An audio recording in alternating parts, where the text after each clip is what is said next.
Hello friends, आज की video में हम बात करेंगे इलेक्ट्रोकेमिस्ट्री की। इलेक्ट्रोकेमिस्ट्री टू टर्म से मिलके बना हुआ है। इलेक्ट्रो किससे रिलेट करेगा? इलेक्ट्रिकल से। केमिस्ट्री किससे रिलेट करेगा? केमिकल से। इसमें हम दो तरह के चेंजेस को देखेंगे, एक इलेक्ट्रिकल टू केमिकल, दूसरा केमिकल टू इलेक्ट्रिकल।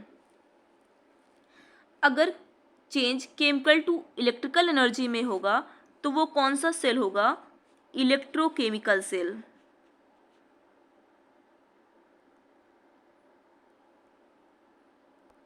इसका अपोजिट अगर इलेक्ट्रिकल एनर्जी से केमिकल एनर्जी में कन्वर्ट होगा तो ये किस सेल में होगा?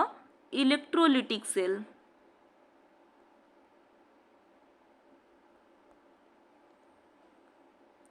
तो इलेक्ट्रोकेमिस्ट्री क्या है? Electrochemistry deals with the conversion of chemical energy to electrical energy, electrical energy to chemical energy. अगर केमिकल से इलेक्ट्रिकल में कन्वर्जन हो रहा है तो वो कौन सा सेल है? इलेक्ट्रोकेमिकल सेल है। अगर इलेक्ट्रिकल से केमिकल में कन्वर्जन हो रहा है तो वो कौन सा सेल है? इलेक्ट्रोलिटिक सेल है। अब इलेक्ट्रोकेमिकल सेल और इलेक्ट्रोलिटिक सेल, दो तरह की सेल हम इलेक्ट्रोकेमिस्ट्री में पढ़ेंगे। यहाँ पर हम देखेंगे दोनों में डिफरेंस क्या होते हैं। इलेक्ट्रोकेमिकल सेल क्या होती है? ये केमिकल एनर्जी को इलेक्ट्रिकल एनर्जी में कन्वर्ट करती है, जबकि इलेक्ट्रोलिटिक सेल क्या होती है? इलेक्ट्रिकल एनर्जी को केमिकल एनर्जी में कन्वर्ट करती है। दोनों ही सेल किस पे बेस्ड होती हैं? रिडॉक्स रिएक्शन पे। मतलब इन दोनों ही सेल में क्या होता है? रिडॉक्स रिएक्शन पाई जाती है। रिडॉक्स रिएक्शन क्या होती है? जिसमें ऑक्सीडेशन और रिडक्शन दोनों ही पाया जाए, वो क्या होती है? रिडॉक्स रिएक्शन होती हैं। लेकिन क्या होता है, दोनों में ही रिडॉक्स रिएक्शन पाई जाएगी, लेकिन इलेक्ट्रोकेमिकल सेल में जो रिडॉक्स रिएक्शन होगी वो स्पॉन्टेनियस होगी। स्पॉन्टेनियस क्या होगा? जब कोई रिएक्शन होने के लिए वो अपने आप हो जाए, उसके लिए हमें एक्सटर्नल एनर्जी की ज़रूरत ना पड़े। जैसे अगर आइस को नॉर्मल रूम टेम्परेचर पे हम रखते हैं तो क्या होगा? अपने आप मेल्ट होने लगेगा, उसके लिए हमें एक्सटर्नल एनर्जी की ज़रूरत नहीं पड़ेगी।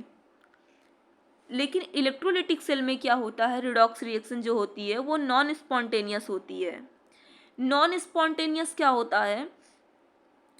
जब कोई रिएक्शन प्रोसीड कराने के लिए हमें एक्सटर्नल एनर्जी या एक्सटर्नल पोटेंशियल की ज़रूरत पड़ती है तो वो क्या होता है? नॉन स्पॉन्टेनियस होता है। जैसे क्या होगा कि अगर हम वाटर से आइस बनाएंगे नॉर्मल रूम टेम्परेचर पे तो नहीं बनेगा, उसे हम फ्रिज में रखेंगे तब वो आइस बनेगा। तो इसके लिए हमें क्या एक्सटर्नल एनर्जी देना पड़ रहा है, तो ये क्या हो गया? प्रोसेस नॉन स्पॉन्टेनियस हो गया।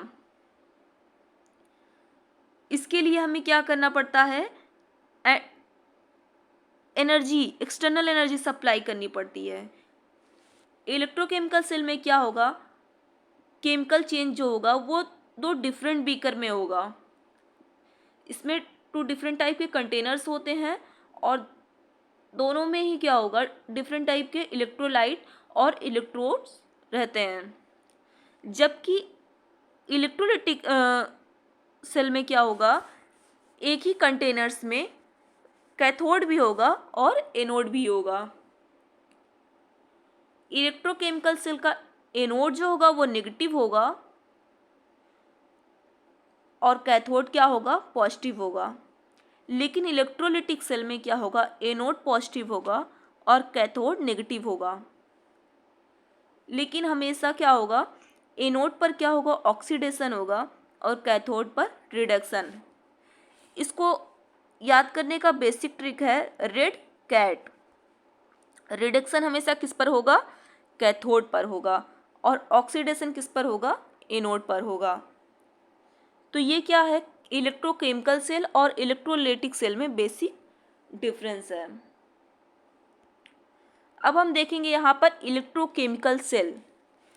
इलेक्ट्रोकेमिकल सेल क्या होती है? इसको हम गैल्वेनिक सेल या वोल्टेइक सेल के नाम से भी जानते हैं। ये क्या करता है? केमिकल एनर्जी को इलेक्ट्रिकल एनर्जी में कन्वर्ट करता है।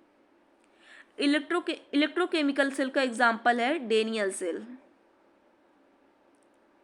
यहाँ पर एक डेनियल सेल बना हुआ है जिसमें दो कंटेनर्स हैं। एक में जिंक सल्फेट के सॉल्यूशन में जिंक रॉड डिप है, दूसरे में कॉपर सल्फेट के सॉल्यूशन में कॉपर रॉड डिप है। दोनों को एक्सटर्नल सर्किट के थ्रू क्या किए हैं? जोड़े हैं। अब देखेंगे जिंक सल्फेट के सॉल्यूशन में जिंक क्या कर रहा है? एनोड की तरह बिहेव कर रहा है। तो क्या होगा जिंक सल्फेट के सॉल्यूशन में? जिंक 2+ आयन क्या करेंगे? जिंक के वो निकल कर सॉल्यूशन में आएंगे, जिससे क्या होंगे? यहाँ पर इलेक्ट्रॉन फ्री होंगे जो मूव करेंगे और मूव करते हुए anode to cathode. Copper rod क्या कर रही है? कैथोड की तरह बिहेव कर रही है, तो एनोड टू कैथोड मूव करने लगेंगे।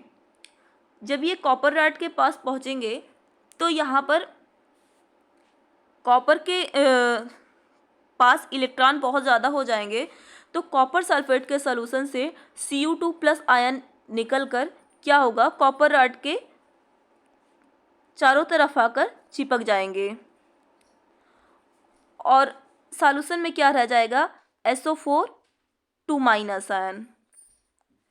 सॉल्यूशन में क्या हो जाएगा? SO4 2- आयन और कॉपर रॉड के चारों तरफ क्या हो जाएंगे? Cu2+ हो जाएंगे। इस तरह से क्या होगा? इलेक्ट्रॉन फ्लो का डायरेक्शन क्या हो जाएगा? जिंक टू कॉपर हो जाएगा। तो जब इलेक्ट्रॉन फ्लो का डायरेक्शन जिंक टू कॉपर हो रहा है तो करंट फ्लो का रूल क्या कहता है कि इलेक्ट्रॉन फ्लो के अपोजिट डायरेक्शन में करंट फ्लो होती है। तो करंट किस साइड फ्लो होगी? Copper two zinc. यहाँ पर क्या होगा? कुछ टाइम बाद क्या हो जाएगा? ये करंट फ्लो होना बंद हो जाएगी। क्यों? क्योंकि जिंक सल्फेट के सॉल्यूशन में Zn2+ आयन क्या होगा? जब निकल कर मिल जाएंगे तो क्या हो जाएगा? ये सॉल्यूशन पूरा पॉजिटिव बन जाएगा और कॉपर सल्फेट में क्या होगा? Cu2+ क्या होगा? इस सॉल्यूशन में पूरा भर जाएंगे, तो ये कॉपर सल्फेट का सॉल्यूशन क्या हो जाएगा? ये क्या हो जाएगा? निगेटिव हो जाएगा। तो क्या होगा? जब जिंक सल्फेट का सॉल्यूशन पॉजिटिव हो जाएगा तो ये क्या करेगा? अपने इलेक्ट्रॉन को बाहर नहीं जाने देगा। और कॉपर सल्फेट का सॉल्यूशन निगेटिव है तो ये बाहर से इलेक्ट्रॉन आए हुए को लेगा ही नहीं, क्योंकि दोनों के पास इसके पास इलेक्ट्रॉन की डिफिशियंसी है, तो ये क्यों बाहर जाने देगा? और ये इसके पास सफिशियंट इलेक्ट्रॉन है कॉपर सल्फेट के सॉल्यूशन में, तो ये बाहर क्या इलेक्ट्रॉन को नहीं लेगा। तो इससे क्या होगा? इलेक्ट्रॉन का फ्लो रुक जाएगा और करंट का फ्लो भी फिर रुक जाएगा। इसका मतलब क्या है? करंट जब फ्लो नहीं हो रहा है मतलब सर्किट कंप्लीट नहीं है। तो सर्किट कंप्लीट करने के लिए हम क्या करेंगे? एक साल्ट ब्रिज लगाएंगे।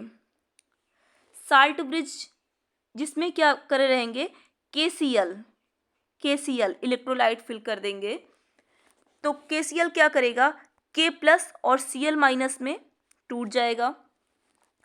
तो इसका Cl- जिंक के 2+ आयन से बॉन्ड बना लेगा और जिंक क्लोराइड बनाएगा।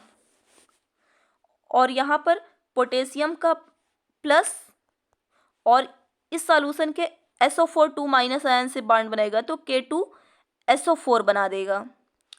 इस तरह से क्या करेगा? ये न्यूट्रलिटी को मेंटेन करेगा सॉल्यूशन की, और क्या करेगा?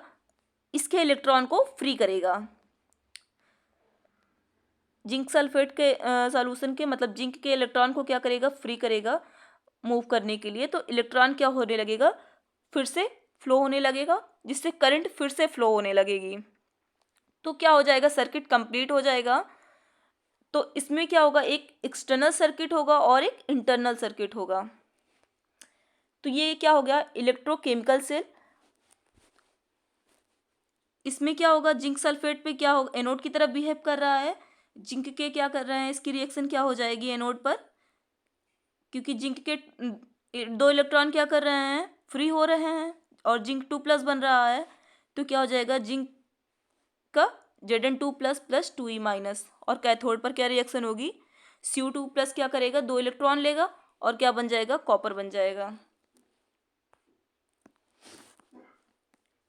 गैल्वेनिक सेल के पार्ट देखेंगे। कैथोड पर क्या हो रहा है, रिडक्शन हो रहा है। तो यहाँ पर क्या हो रहा है, कॉपर 2 इलेक्ट्रॉन ले रहा है और कॉपर बन रहा है। एनोड पर क्या होगा, ऑक्सीडेशन होगा। तो इसमें क्या होगा, जिंक के 2 इलेक्ट्रॉन क्या होंगे, फ्री होंगे। साल्ट ब्रिज क्या हो रहा है, इसमें इलेक्ट्रोलाइट भरेंगे KCl का, जो K+Cl-, ये क्या करेगा, न्यूट्रलिटी को मेंटेन करेगा, जो करंट फ्लो होने में क्या करेगा, हेल्प करेगा, सर्किट को कंप्लीट करेगा। हाफ सेल क्या होती है, हाफ सेल क्या होगा, एक कंटेनर्स का पूरा जो सेल होगा उसे हम क्या बोलेंगे, हाफ सेल बोलेंगे। तो उसे हम क्या बोलेंगे, जैसे एनोड है तो इसको बोलेंगे anode half cell.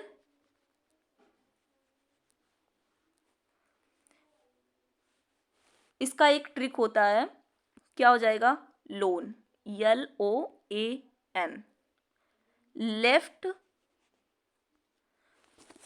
Half cell, oxidation half cell,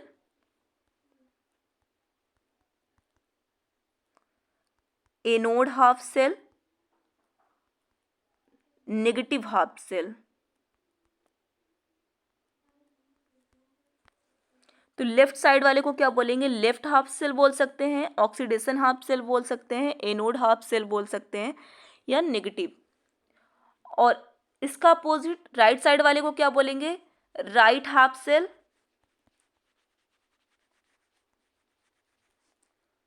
reduction half cell,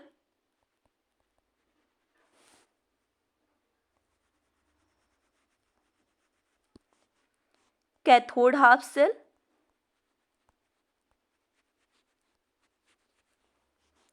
या पॉजिटिव हाफ सेल।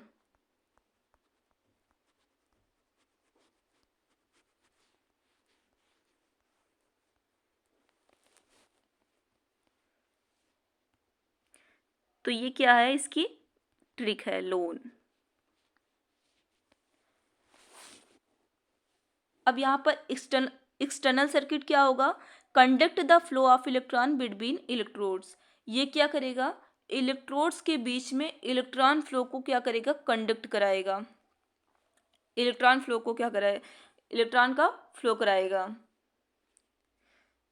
तो क्या हो गया, इलेक्ट्रोकेमिकल सेल कंप्लीट हो गया।